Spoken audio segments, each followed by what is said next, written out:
Sahana vavatu sahano bhunaktu sahaviryam karavavahe tejasvina vadhitamastu ma vidvishavahe.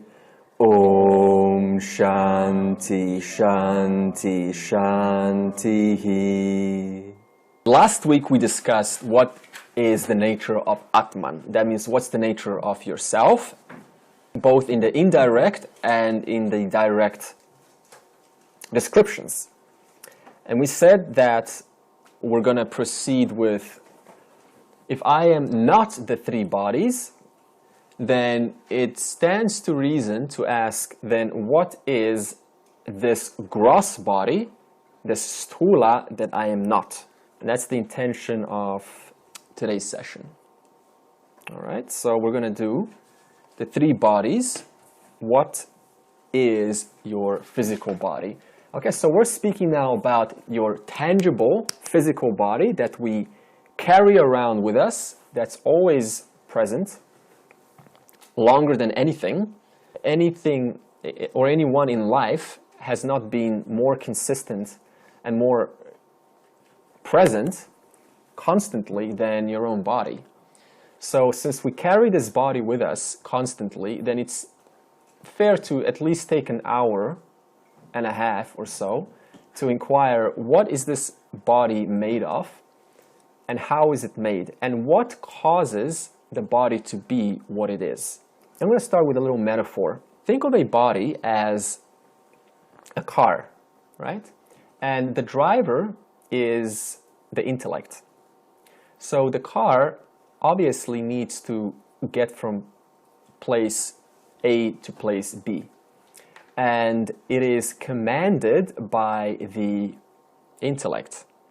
So this means that the intellect, depending on what the intellect knows or what the intellect is educated about, it will determine where it takes this car through.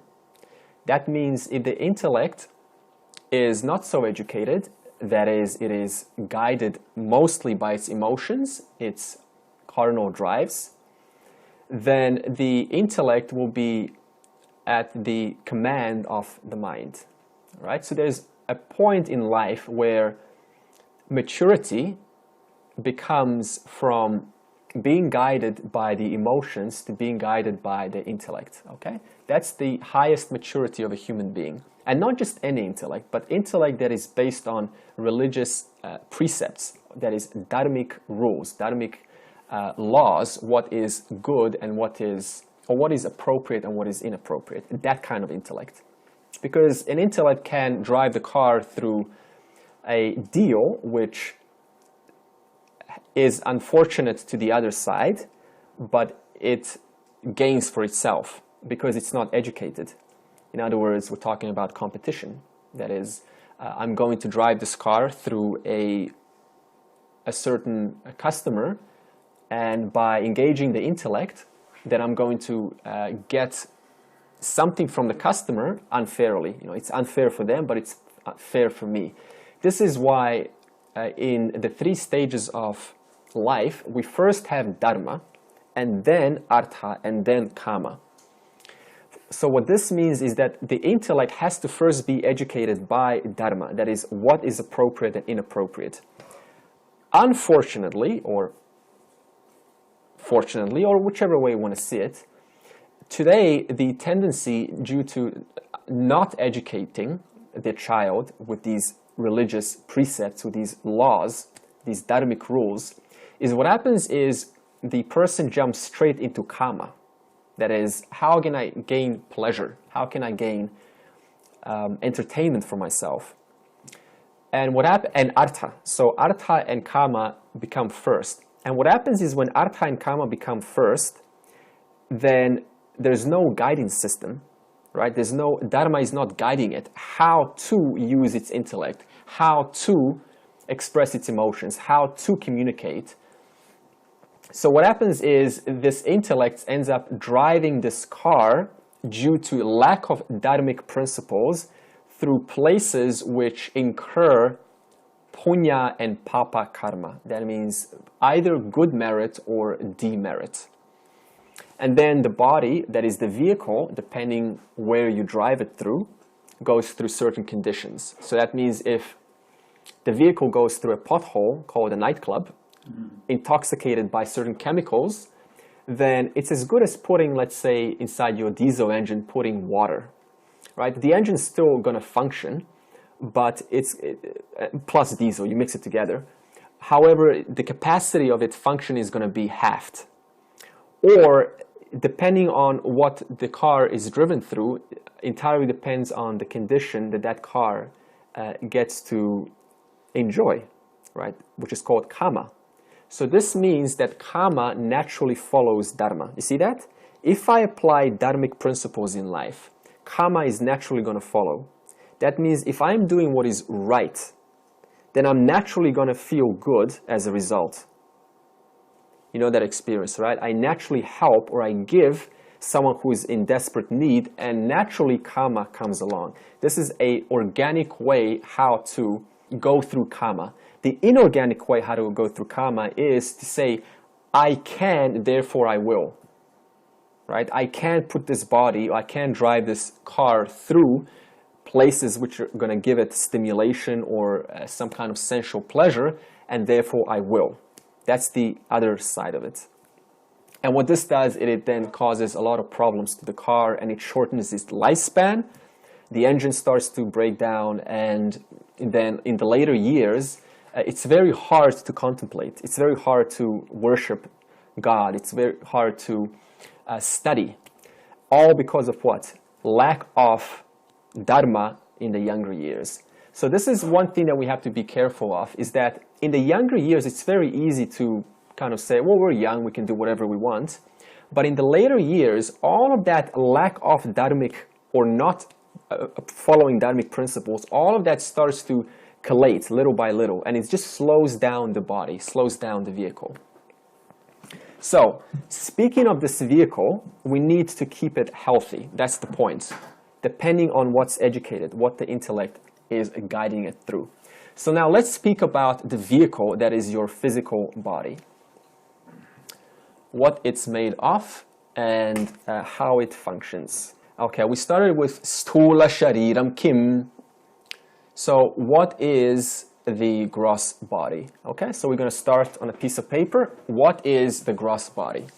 Okay, two questions come up. What is it made of? The short way to put is made by what? The gross body is made by what? And the second part to know our physical bodies is made by whom? Or what caused the body?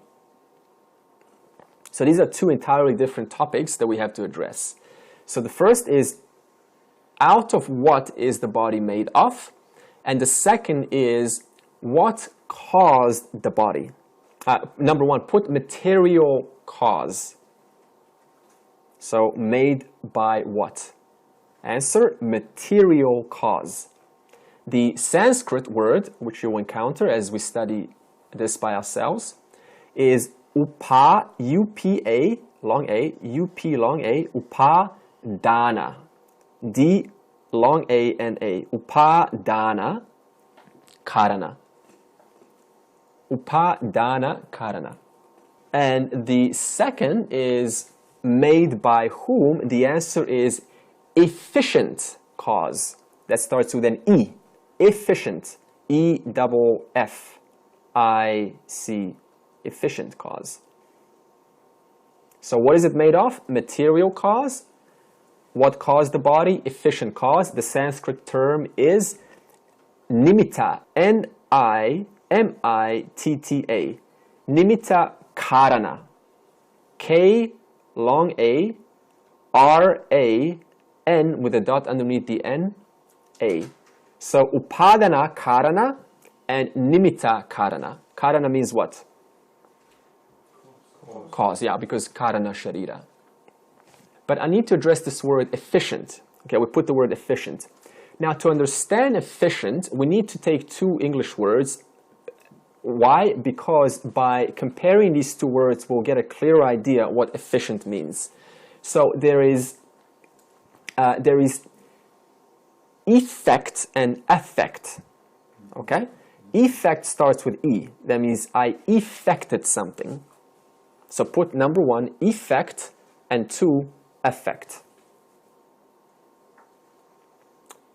Now, when something is effected, it is produced. It is brought about. To effect is to bring something about into existence, into manifestation. To cause something to be, cause something to exist. Effect. Effect. Okay, so if you look up the word effect in dictionary, you'll see this. So if I effected something, then I created something. For example, we're going to all effect an apple cake together in the kitchen. So we're going to create an apple cake. Okay, so that means we're going to produce it. John Pemberton, who is the Coca-Cola recipe maker, he effected the Coca-Cola recipe in 1886. He created it. He wasn't there before, and then he created it. So is effect now clear? Now, what is affect? Affect is to make an impact on. To influence. Change. To modify.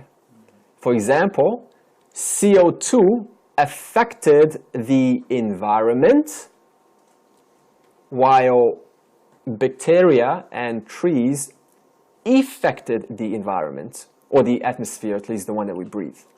So the plants, let's say through millions of years, they contributed to affecting the atmosphere that is livable for animals. The carpenter affected the wooden table. He created the wooden table, but fire affected the wooden table. You see the difference? So the answer for number 2, created by whom, is efficient cause. We know what the word efficient means now. That means that one who produced it. That principle because of which the body was created. Okay? We'll get into this deeper, don't worry. So let's do a little example. The pot is made out of what? What's the material cause of this pot? Clay. So the clay is what? 1 or 2 on your list? 1. Okay, so clay is the material cause. And who effected out of the clay the pot? The potter. So the potter, out of the material, that is the clay, made the pot. Understand? A golden necklace is made out of what material? Well, I just gave it away, right? So the material cost for a necklace is gold. Then who or what is the efficient cause of the necklace? Yeah, the goldsmith. The wave is created out of what? Yeah, so the material cause of the wave is what? Yeah. And what is the efficient cause of the wave? When also the moon. The moon has tidal impact on the water. So both the wind and the moon are the efficient cause for waves. Okay? So now let's ask and begin the inquiry about your body that's now being used to listen to these words. What is the material cause of the body? What created the body? We're talking just about the number 1, not number 2, just number 1 now. There's just some obvious ideas. What's your body made out of? Elements. Thanks for going ahead of the inquiry. Okay, just ordinary, simple language. Skin, what else?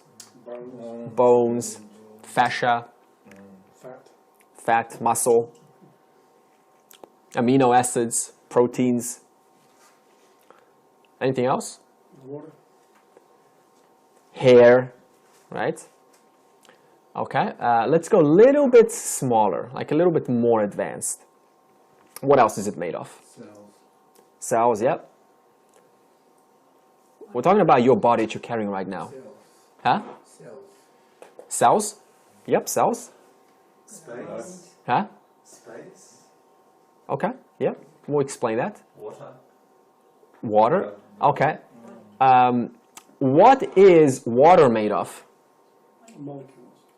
How many? Okay, water is what? 2 hydrogen atoms and 1 oxygen atom. So is it really water or is it atoms? Right? Right, so 75% of your body is what? Water. But then I say, okay, I agree, but what's water made of? So you have to look deeper, you have to look one step closer. What is that material which I am claiming my body to be of? What is that made of? Okay, what about air? Does your body have any air? Air. Yeah, you're breathing air right now. What does air consist of? It consists of 78% nitrogen. It consists of 20.95 oxygen, 0.93 argon, the gas argon, and 0.04 carbon dioxide. So that means right now you have nitrogen in your body, you have oxygen, you have carbon dioxide, and argon. Okay, what about fire? Well, I don't see any fire on my body. Do you? Does anyone see any fire? Because we said elements, so we now have to, explain that. Yeah, you said it. Who said it? Heat. Heat. Super. After a sports session, right? There, you can put your hand here after a run or something, and it's just emanating heat, because heat leads to fire. It's a prerequisite. We make fire out of the stick. What do? We cause friction, and then enough friction creates enough heat, and then generates fire. So, we all clear? Fire. Okay, what about space? What in terms of heat? Okay, before we go to space, what about Earth? Do you see any soil on your like what? I don't see any soil. Where? I bath to get soil off but you saying that I'm soil, that I'm Earth? The food you eat is close to soil. Yeah, yeah. The food is made out of the topsoil, and you'll go back to topsoil and finish. We often end up buying what? Iron tablets, magnesium tablets, potassium tablets, calcium tablets. So in other words, what? We end up buying the material of your hammer. What? I don't have it. So basically you got a hammer in your body, a big anvil, iron. So Earth is referring to solids. That is, all of the elements, there's 118 periodic table of elements in Earth. And most of those are already in the body, if you look into different constituents at different levels. Okay, what about space? Yeah, what, in terms of air or in terms of... No, air is done. Yeah. We're just talking about space. Because this is a hard one for the brain. Like, I can agree, fire is there, no problem. Heat is there, earth is there, different. I can touch it, it's solid. Air, oxygen, definitely flowing through the body, through the heart. What else do we have? Water, definitely, 75% of body is water. But space? How is that possible? It's the atoms and the molecule. Yeah, that's one. The other is space in a form of that which accommodates these previous 4 elements. See, if we make this room very small right now, right, then the space is not adequate to hold up your body, then how are you going to even say body? To say body, I need space to say body. Because I can't say body in a little space like this, can I? Well, you need space for your jaw to drop down. Yeah, exactly. There's no space, that can't move. So space in a principle of that which accommodates the previous 4 elements. Without space, there is nothing to say. Or on the other factor is space, if you break down atoms, because we spoke of, cells. We break that down into molecules, but then we break that down into subatomic particles, and then you say, well, what's holding them around the nucleus? What's holding them in orbit? Space. Okay. So the question is, what is the material cause of the body? And the answer is panchikrita panchamaha bhutaihi kritam. So if you want to have a perfect answer, what is your body? This is what you say. Panchikrita panchamaha bhutaihi kritam. Okay? So the 5 elements is bhuta. Okay? B-H-U-T-A. Bhutaha. So pancha bhut, the maha means great. So means the 5 great elements. We're over here. Pancha maha bhuta. I'll explain what this means in a minute, but just first, pancha maha bhuta. That means my body is made of the 5 great elements. Now, if you want to look at this on a quantum level, that is a bunch of atoms, a bunch of molecules, that's fine. But we just stick with the Vedic model and we say the 5 elements, space, air, fire, water, earth. Okay? So those 5 elements are what's called pancha maha bhuta. Okay, so that means, so far, if everything is made out of the 5 elements, then there is no difference between your body and the chair that we are sitting on. There's no difference between this hand and this carpet. It's just a different configuration of 5 elements put together that create a form worthy of being called hand and a form worthy of being called a carpet. Or a form being worthy of called a tree. But it's still got the same elements, 118 periodic table of elements, or it's got water, it's got iron, it's got calcium, it's got proteins, but it's just arranged in a different fashion. It's packaged differently.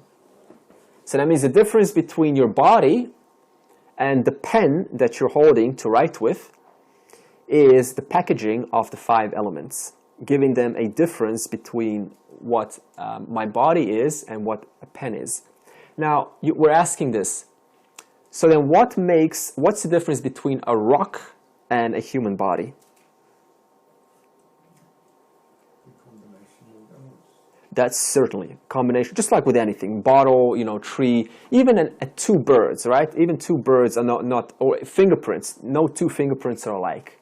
Or 2 snowflakes, or 2 birds, they're not alike. Even though they're the same species, like a kingfisher, it's still a different bird. There's a different configuration about it. What else? Energy. What does that mean, energy? Energy means life force. Okay, we're more specific. Go in the context of the chart. Is it consciousness? Huh? Consciousness? Well, definitely, that's always number 1. That's pervades through everything. A rock's proportion of Earth is much more than a body's. Yeah, that's another good way to put it. That means the proportion or the permutation, a combination of different elements is different. We already established that. That makes a person, 2 people different. That makes this body different from a tree. But what makes a body alive that doesn't... Cause of body. Yeah, you're close. Subtle body. Subtle body. Oh, okay. So what makes it, let's go back to the original. So what makes the difference between a rock and a human being? A rock doesn't have the subtle body. The human being has a subtle body. And when you add a subtle body, you need what? You need organs of action. You need organs, action means hands, feet, right? 5 organs of action. Speech, hands, sex, organs, feet, and anus. These are the organs of action. And you need 5 organs of knowledge. That means I need to see, I need to hear, I need to taste, I need to touch, I need to smell. So by giving a rock, for example, the subtle body, the rock is same as a human being, literally. So the only difference between a human being and a rock is a rock doesn't have a subtle body and a human being does have a subtle body. But they're both made of the same elements. Clear on that? So this room's a bunch of rocks with... Yeah, basically. And because we have a subtle body, we're able to say, I am conscious of this instrument called person, called individual, called Andre. So whilst that's, we've got 2 extremes. You've got human, rock, Yeah. What about something close to the middle area, like a tree, which has got life and movement? And Yeah, tree also has a subtle body. An animal also has a subtle body. It's just less developed. Yeah, it has very limited perception. For example, But does that have that? But that doesn't have a causal body. a tree does have a causal body. A plant does have a causal, and an animal also has a causal body. Okay. For example, a bean, a bean falls off a bean, and then it gets caused by what? By its previous karma. It continues growing, so that's causal. So plants, animals, and human beings, they all have causal and subtle bodies, just less sophisticated. We have the most sophisticated causal and subtle bodies. Is there something that has a subtle body that doesn't have a causal body? No.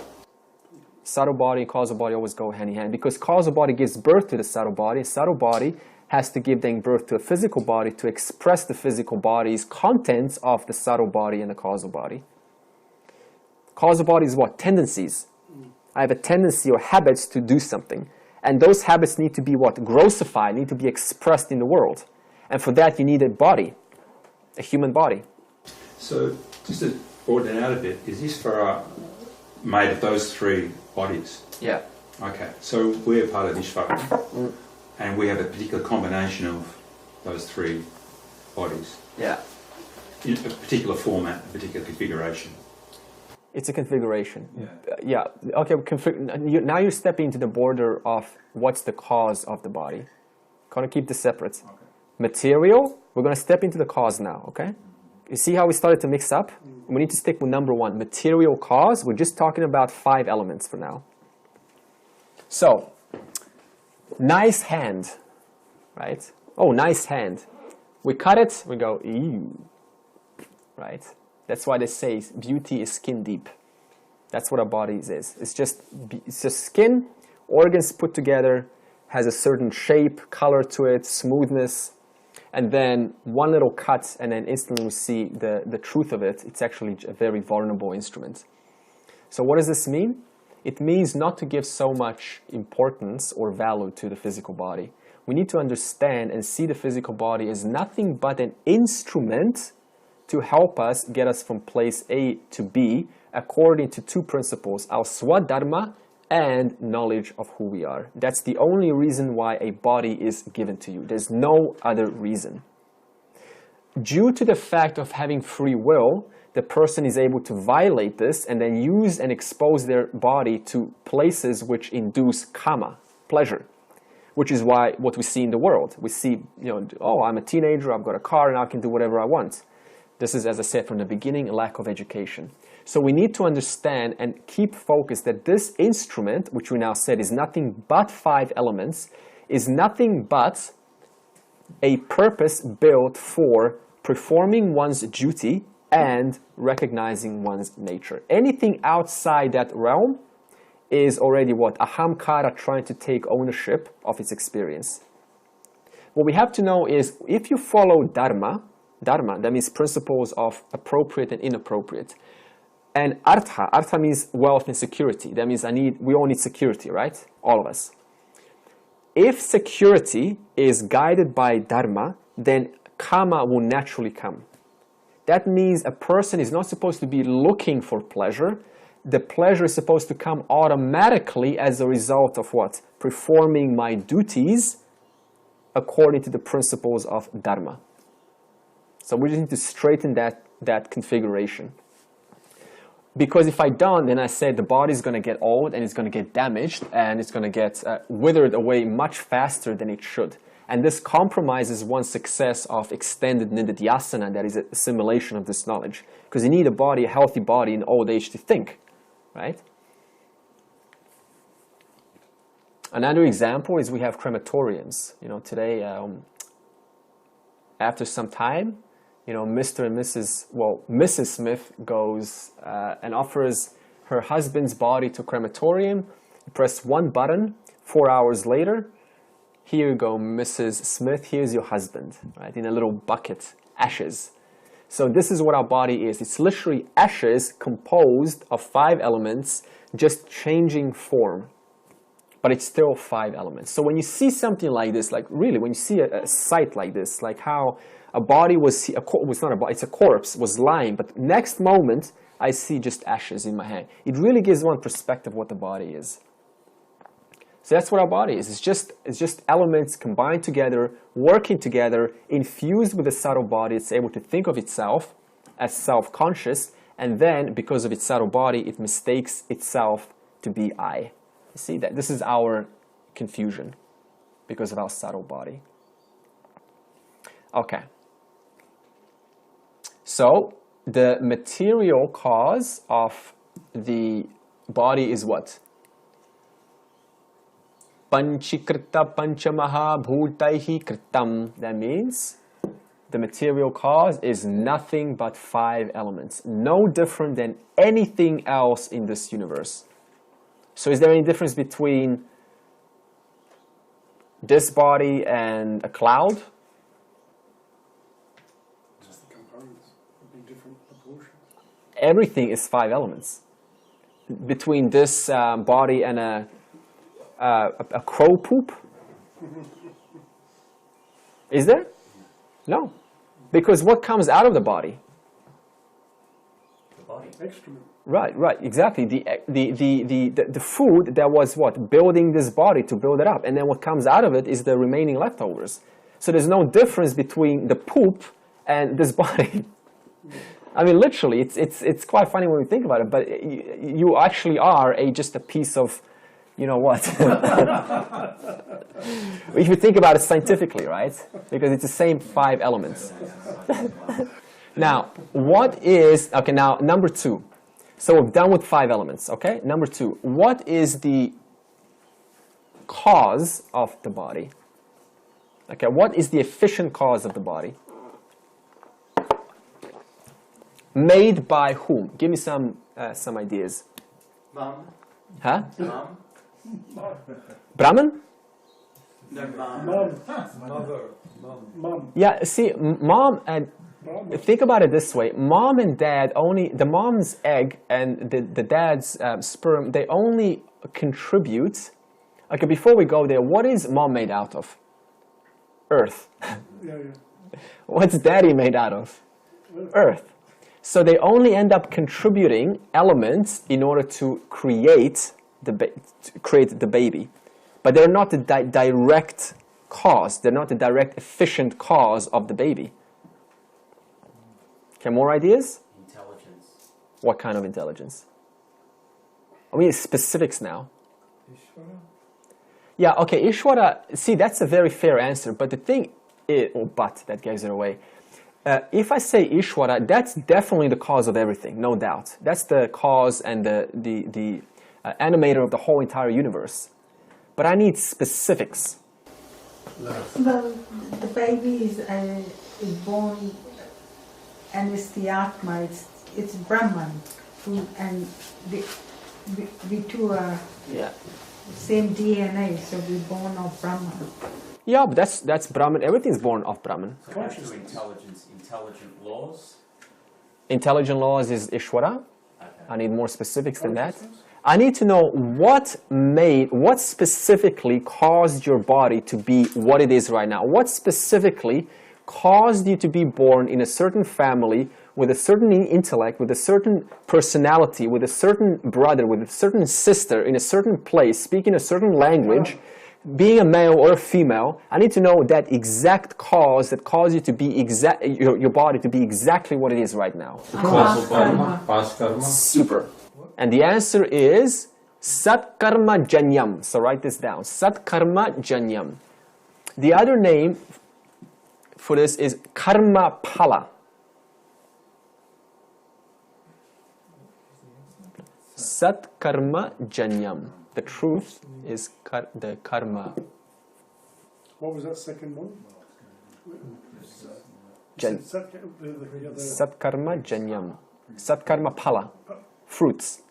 The fruits of karma. Phala is fruit. So this is the efficient. This is the efficient. We're now done with material. This is the efficient cause. So Palakama. Karma Phala. Karma Pala. So the answer is Karma Phala or Karma Janyam. In other words, now when I'm going to say, okay, I'm going to say the word we. Now, when I say we, I'm also referring to devatas. I'm also referring to animals. I'm also referring to other beings in different dimensions. I'm referring to everyone, okay? Because don't just think that there are living beings on this earth.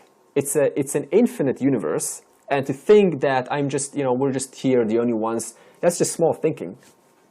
The creatures and species with subtle bodies are in different realms. They're much subtle realms, but they're still there. So when I speak of we, I'm also including anything in the universe. Absolutely anything that is alive, that has a subtle body. Now, for the purposes of simplicity, we're going to simplify we and narrow it down to just human beings, okay? So, what caused your body? Just say, our past actions. That's karma phala or karma janya. Our past actions. This includes punya, P-U-N dot underneath the N, Y-A, papa, P long A, P-A, papa, and mishra, M-I-S with a line on top of the S, R-A, mishra. Okay, punya is what? Appropriate. No, it's fine. It's dharmic, appropriate, good. Good deeds. Yeah, it's something that serves, something that Isn't it a blessing as well? you can also say it's a blessing, but we just say when I do punya karma, I do something that is appropriate, something that does good for me and the environment. Papa is demerit. That means actions which give demerit. Just like in school, when we were misdisciplined, then the teacher sent, or at least the teacher sent me to the corner of the class. This is when I did something, when I performed papa, karma, then I got the results of those actions being in the corner of the class. And mishra is in between papa and punya. So, example, mishra is when I give you something, but I only give it to you because there's an agenda so that you can give back to me at some time in the future. So I did help you, but I only help you because I have an agenda for you to help me just in case I need your help in the future. Conditional. Yeah, so it's what's the word? Conditional. Conditional, that's a very good word. So that means I did apply punya, but there was a conditional papa. Or there was punya, but it's also a papa. Why? Because of my intention. My intention wasn't pure. Okay. One example to give this past actions. How many times do we wonder when a baby is born with two heads, or disabled, or dysfunctional, and then we say, oh my God, what about this? Come on, what about this child? How can you be so cruel in your language? What about this? What did the child do? We just answered. Karma janyam. That means the result of the baby, how the baby is born, in which family, and what kind of temperament this baby, what kind of gunas, what kind of guna disposition, the sattva, rajas, and tamas. Is it a clear child? Is it a very active child? Is it a dull? The slow children in school, they have a hard time really studying. Very slow and lethargic. That's tamas. All of these combinations are determined by karma phala or karma janyam. Okay? Or another example is, let's not now go back to past lives. We'll just stick to this life, okay? Karma janyam to this life. Okay. We also have examples where you've seen before and after photos, like overweight and then slim. You seen that? So what is that? Why is the person slim and he was overweight before? What's the reason for that? Karma janyam. In other words, certain actions were done in the past, and as a result of those actions, the body has taken off kilos of its grossness, and now the final result is slimness. So we even see karma janyam in our own lives. That means we perform something to this body. For example, I take this body to the gym and I lift weights, And then you look at this body a year later, and it's like Arnold Schwarzenegger, right? It depends how committed the body is. Or another example is, you've also seen those, like Ayurveda. You know, Ayurveda, when we say panchakarma, you know panchakarma in Ayurveda? They look at your body and they say, what kind of body is this? And then they give certain oils and massage to this body, and certain detoxifications. As a result, if you look at the face before and after, I kid you not, 10 years younger, 10 to 5 years younger. So this is another example of karma janyam. That means I do something, and as a result of this karma, this action, I transform this body and it looks like something else. Is that clear? We also have examples of meth users. You've seen the before and after photo, where the person, even in celebrities, I've seen this before and after. You see their face very smiley and young and youthful before, and then you look at after, let's say 2 or 3 years after, and you can see age, like sogginess and this stale white, right? It's like color is gone, life is gone. So this is another example of how karma janyam or karma pala operates in respect to our physical bodies. That means we do something. As a result of our actions that we have done, we get the exact body that we deserve. Karma pala, karma janyam. Okay.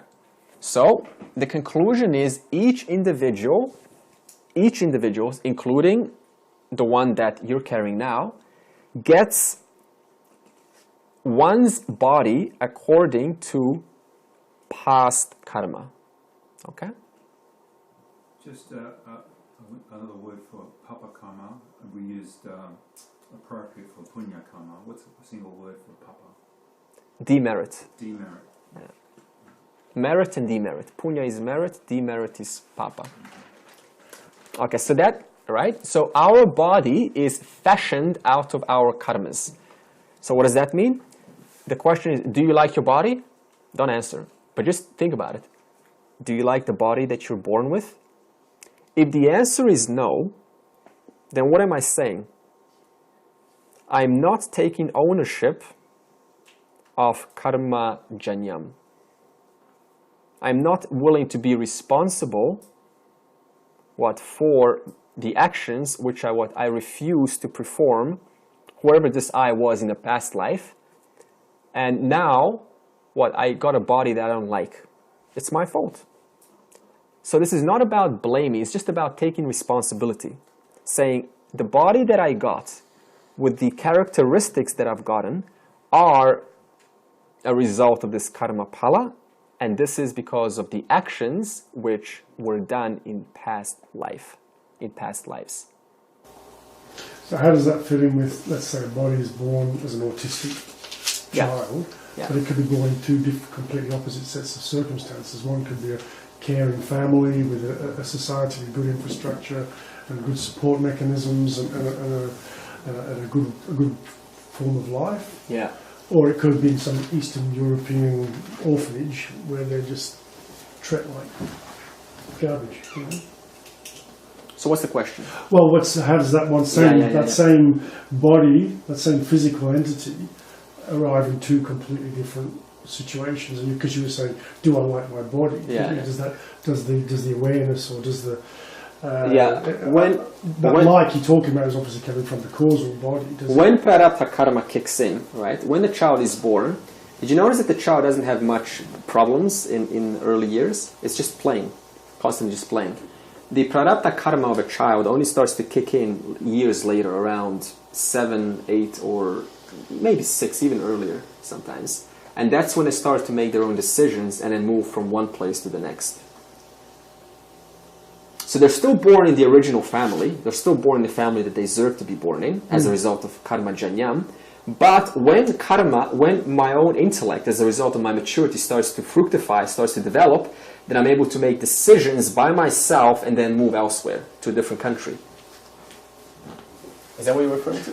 Yeah. It was, I guess, more of a discussion because I had a brother who was born with a hole in the heart, Yeah. And in those days they couldn't really treat that, and he died at less than 1 year old. Yeah. So that wasn't his decision. There's nothing in his head said, I don't like my body, or I do like my body. He died. Yeah. Yeah, okay, why did he die? Mike, will you just turn on the heater?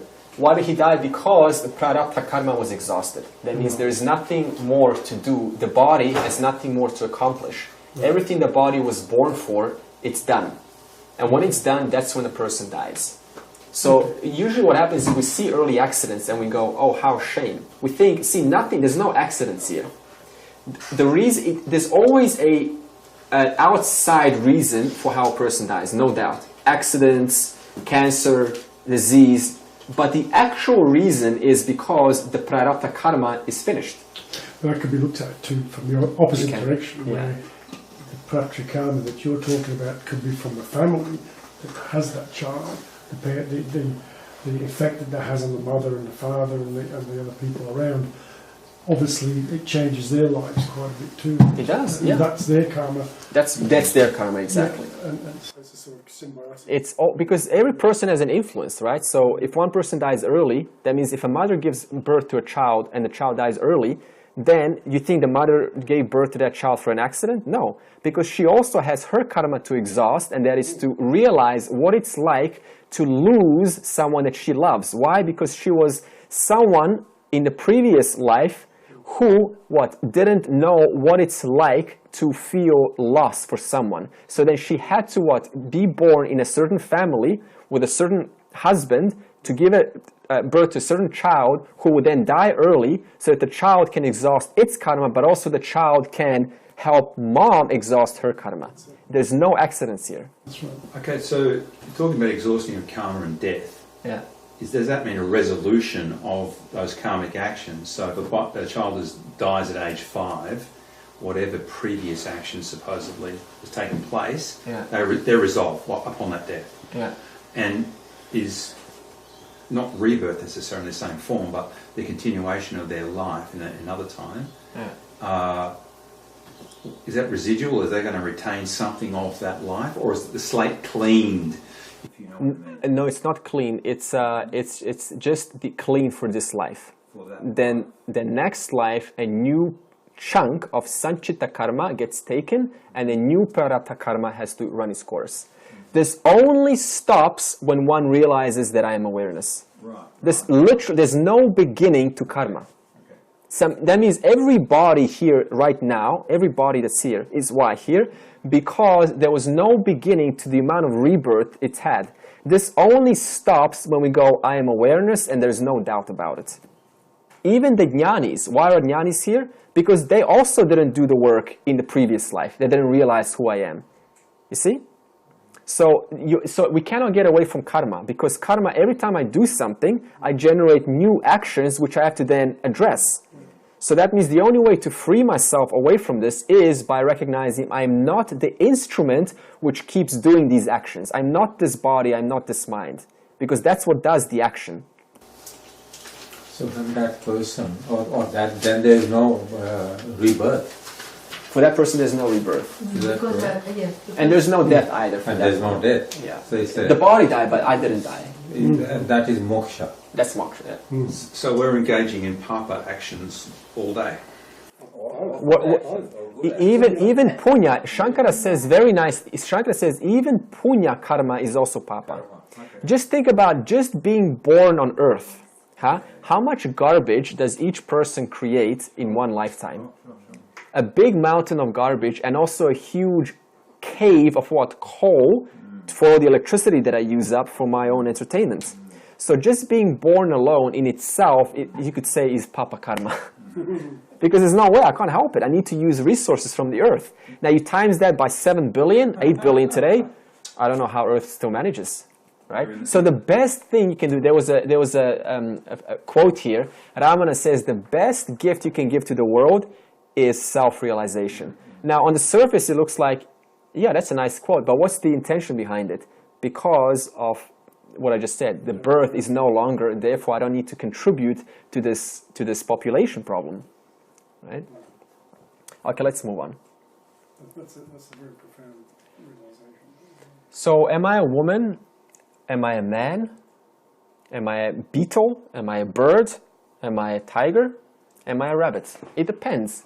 If I was a horny person in the last life, I'm not joking, I'm just going to give you a good example. If the person was very horny, right, and they just loved sex 24/7 in the last life, and they didn't have any care or much care for family or responsibilities, then what's the point of being born as a human being? Why don't you just get born as a rabbit? Because rabbits can keep doing it 24/7, right? Well, I think so. Actually, I had a rabbit farm with my parents, and they're very cute. Or why not be born as or let's say that I was extremely dominant in last life, the person, whoever that I is, she or he, doesn't matter. Or how do you call it? Alpha male, very dominating. Then what's the point of being born as a human? Why not just be born as a tiger or a lion and have your own pride and experience the maximum of that territorial livelihood? This evolutionary theory, right? And he says that a human being is the highest evolution. We do not accept that in Vedanta, because karma, rebirth, does not mean human. You only get the body that is best suited according to what? Your karma janyam, karma pala from the last life. So that means a bird or a dog, let's just take a dog. A dog can be that you're petting, could have been a person in the last life. And so now they need to experience the conditions that a dog has to go through in order to exhaust their karma. So in Vedanta, we make it very clear. A person is just one form. A bird is just one form. An insect is just another form. And that means that this jivatma, the migrating person, can take any form that is best for its conditions, that's best for its karma pala. This karma is not just, once again summary, is not just one life, it's cumulative, okay? Cumulative means sanchita. Okay, sanchita karma is all of the cumulative karmas that get accumulated in all lifetimes. There's no beginning to this, by the way, because if I say beginning, then I'm what? Giving beginning to what? That which is endless, to Brahman. As long as there's Brahman, there's Ishvara. As long as there's Ishvara, there's timelessness. So that means there's no beginning to the amount of bodies that a person has taken on as a form of a tree, a plant, a rock even, a person. It doesn't really matter. There's no beginning to it. And a part of that sanchita, that cumulative karma, gets taken and assigned just to this life. Now, this portion, this packet that gets taken, this packet is what determines who you, the word you meaning now, a person, who you are and what you are and how you are in this life. That means this life is nothing but just a small packet taken out of, just call it a sanchita, store of karmas. And that's what we are living today. How do we prove this? We can say, see, we can't actually prove this, right? We can only infer. Inference means that I can't give a effect. Effect is what? Birth, a human birth, without a cause. Can you have an effect without a cause? Can you give me anything in existence that has an effect without a cause? Can you get one single example that has a final product without it being caused by something else? No, impossible. So that means what? If this body born is a certain what? Personality, with certain parents, lower class, upper class, higher class, with certain attributes to play music, to love art, to love creating, to love discussing, to love selling, to love negotiating. All of this is what? Just the permutations and combinations of that cause. And the cause is that cumulative being taken and assigned to just this life. So it's a logic that we're using. We're using logic. Your body is a certain unique person, and there's no effect without a cause. It's very simple. So that means if someone wants now to say there's no such thing as karma, you see the problem that we just create? There's no such thing as past lives. It's a huge problem that gets created, because then I'm going to say, okay, well then tell me what attributes the child not even owning to yeah, sure, they have genetical properties of the mom and dad, but what attributes a child's ability to have certain skills that have nothing to do with parents? Where does that come from? Why are some children just attracted to, let's say, music, and others are attracted to programming or technical dealings with? What is that? Where is that like and dislike coming from? Where is that raga, dvesha originating from? It has to have a cause. So this is the logic that we use. There is no effect without a cause. Okay. Now, next topic. There are two types of elements. Put this down. It's actually not that important, but just it's going to be covered later in the course, so I want to introduce you to this. We talked about the 5 elements. The first is your body, right? Your body is made of the 5 elements, and they're what? They're gross. In other words, the first type is sthula. Sthula, bhuta. Bhuta is element. So sthula, bhuta. The other name for this is, now we're going to use the word here, panchikritam. Now to explain what panchikritam is. Okay, now put next to number 1, which is sthula, put / panchikritam. There it is, P-A-N-C-I-K-R-T-A-M. I'll explain what panchikritam is. The second type is obviously sukshma bhuta. Bhutaha, sukshma element. That means the subtle element. So one is gross, one is subtle. Now the first one, go back to the first one and put perceivable grossness. That means I can perceive that it's gross. I can verify it with my 5 senses. And the second one is can't be seen or perceived. So the first one is panchikritam, and the second one is apanchikritam. Remember when you put the word a in front, it just negates it, puts it into an opposite?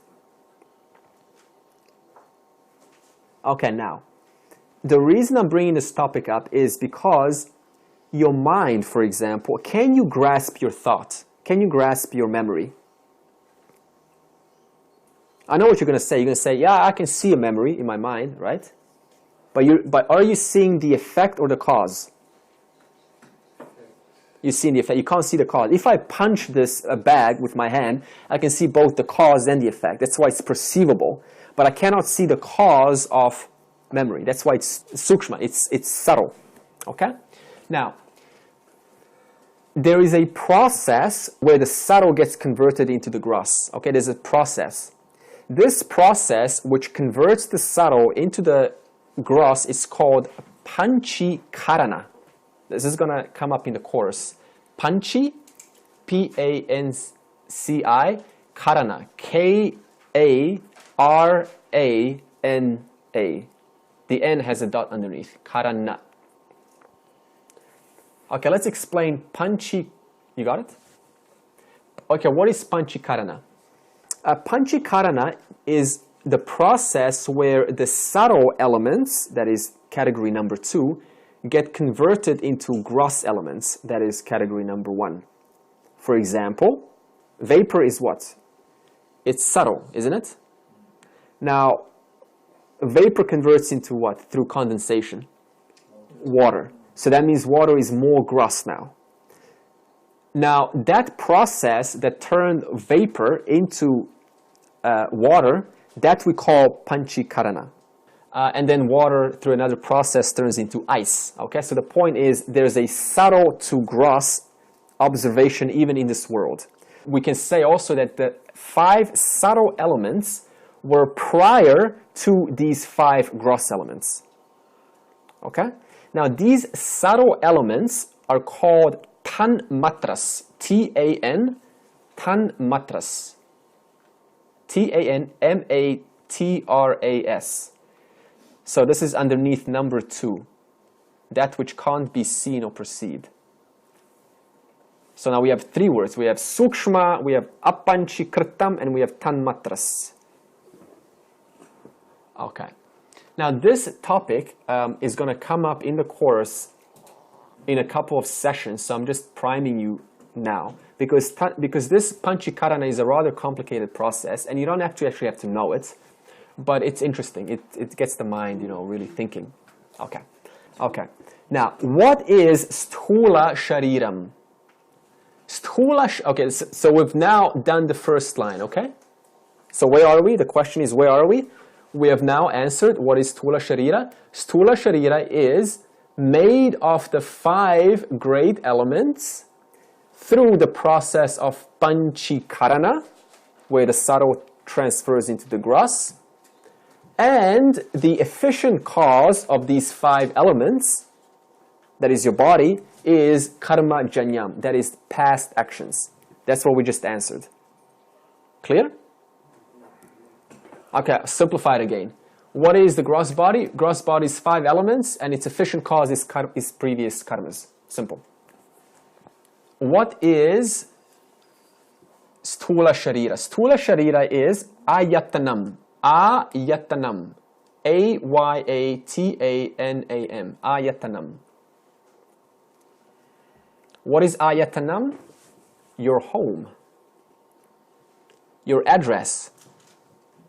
What am I talking about?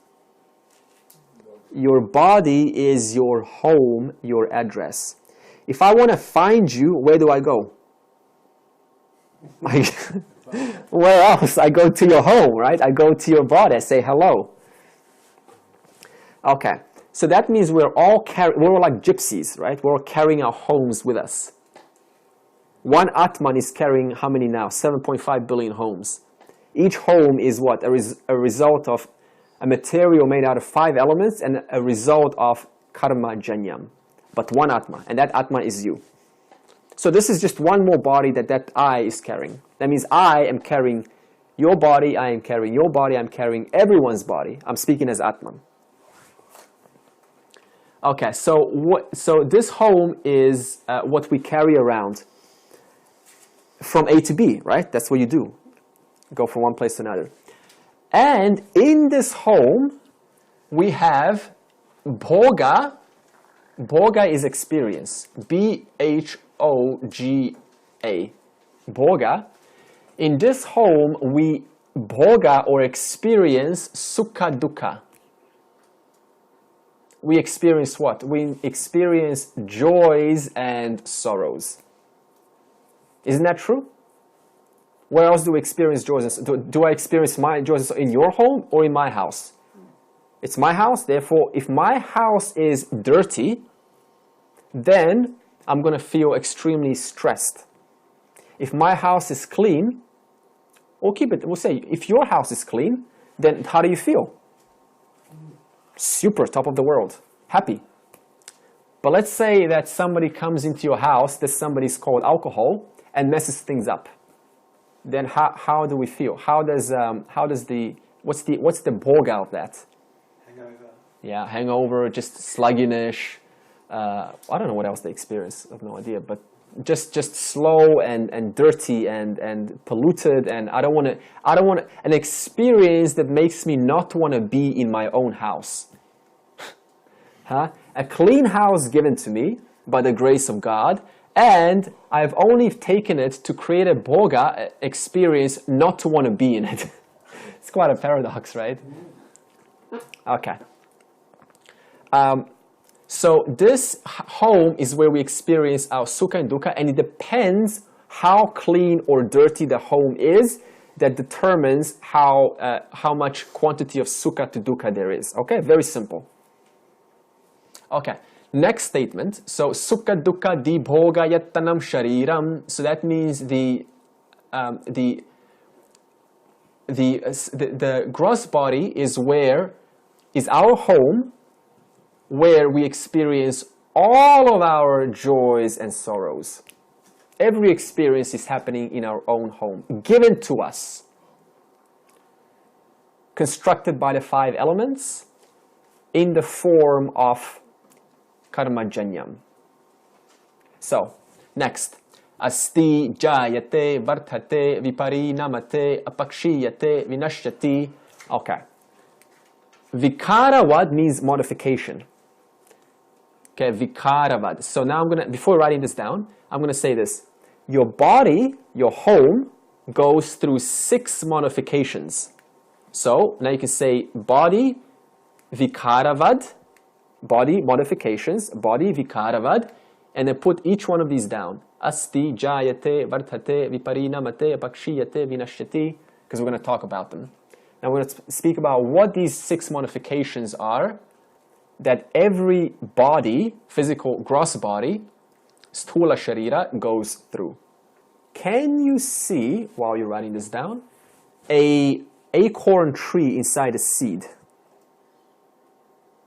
Why not? It's an acorn tree. So that means I can't see a baby inside a cell, inside an egg in the uterus. Even before it manifests into a baby, it's in egg form. This is what we call asti. That means it exists, the baby exists in potential. This is asti. Asti is a fetus in the womb. But you don't see it because it's unmanifest. It's still in it's like a seed. It harbors the potential for a baby. Okay, now jayate, after a time of growth, by what? By the 5 elements called food that the mother is ingesting, feeding the baby with 5 elements. Then it has jayate. Jayate, that's the next stage of life, is birth. That means it's born. Nobody gets out of not being born. So there's a common process for everyone because we're all the same Ishvara. That means no one gets to cheat the system. Okay, next one is vartate. Vartate is to grow. That means when the small infant starts to, develop strength, the top of the head starts to close up, and strength starts to be gained, and we're not at puberty stage yet. We're just at the growth stage. Then we have puberty, which is viparinamate. Viparinamate. This is a stage where the body comes to a sufficient level of growth. At this stage, the boobs grow to a certain level, hair starts to grow, and it doesn't go much past this point. It's called the point of maturity, where sufficient, the mind and the intellect is also now developed sufficiently, and the voice starts to break for the men. The tallness is probably gained at maximum level by now. They will still grow a little bit, but it's at its maximum potential.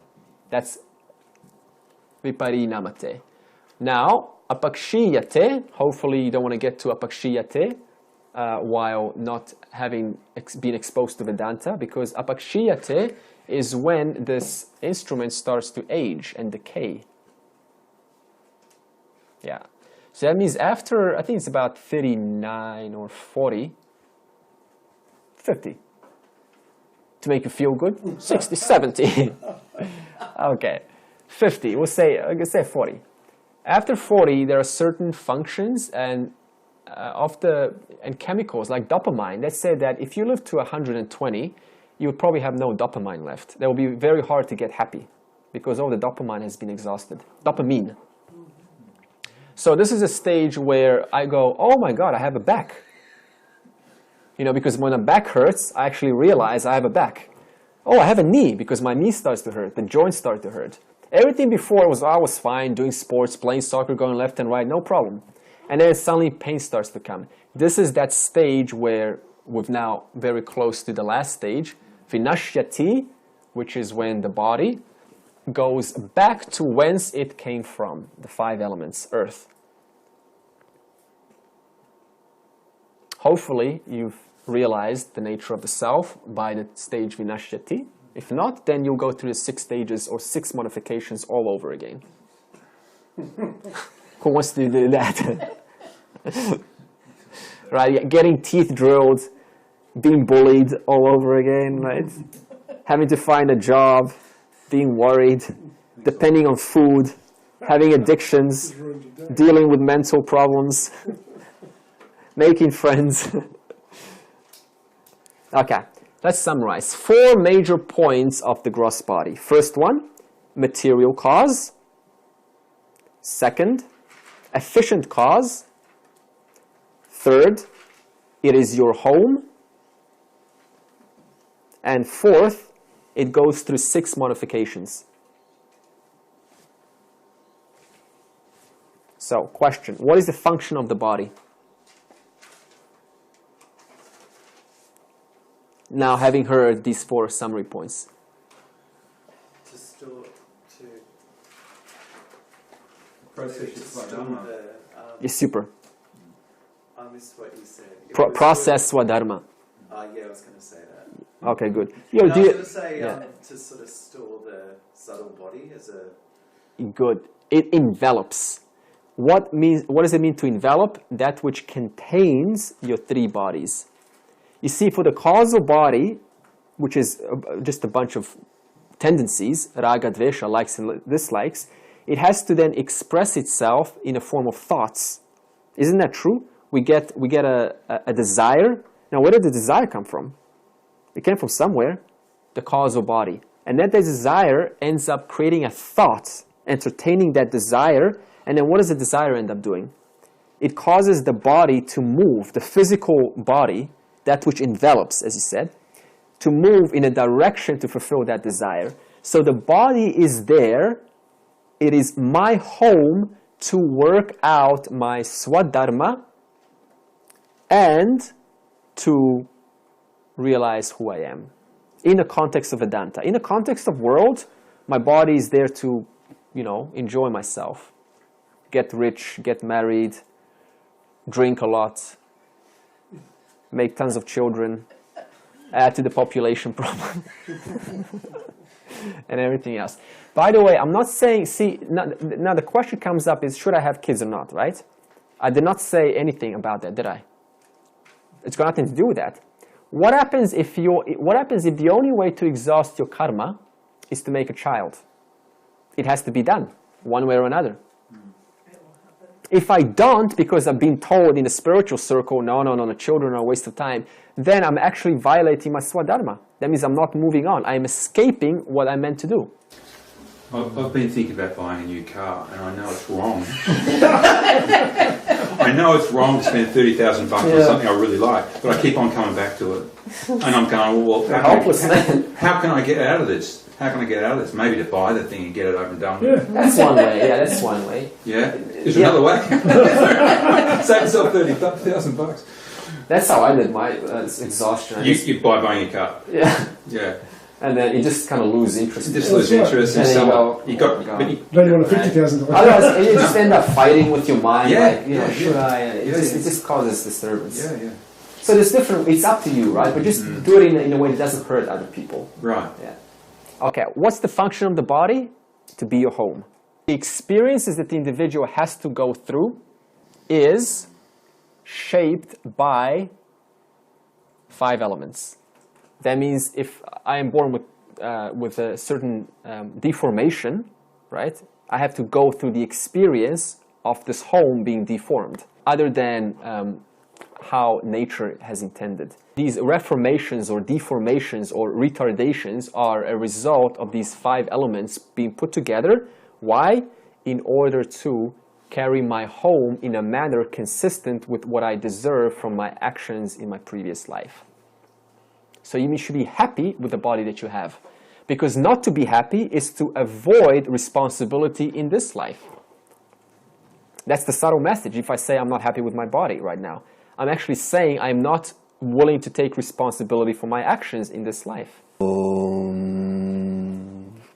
Sarve bhavantu sukhinaha, sarve santu niramaya, sarve bhadrani pashyantu, Ma kaschit dukkha bhag bhavet. Om Shanti Shanti Shanti.